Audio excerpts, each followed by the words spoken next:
به روز مرگ چو تابوت من روان باشد. گمان مبر که مرا درد این جهان باشد.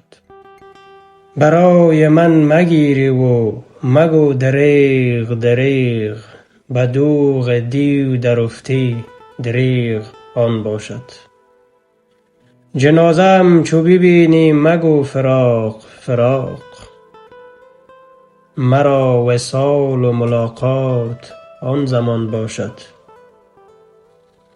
مرا به گور سپاری مگو وداع وداع، که گور پرده جمعیت جنان باشد. فرو شدن چو بدیدی برآمدن بنگر،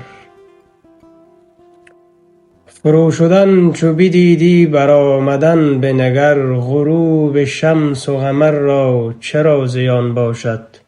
تو را غروب نماید ولی شروق بود. لحد چو حبس نماید خلاص جان باشد.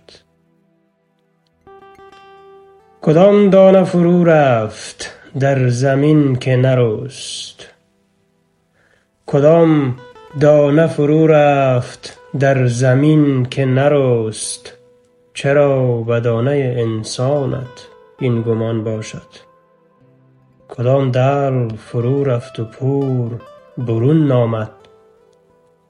کدام دلو فرو رفت و پور برون نآمد؟ ز چاه یوسف جان را چرا فغان باشد؟ دهان چو بستی از این سو به آن طرف بگشا.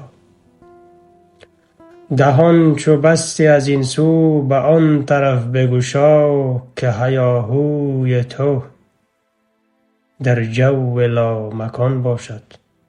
که هیاهوی تو در جو لامکان باشد.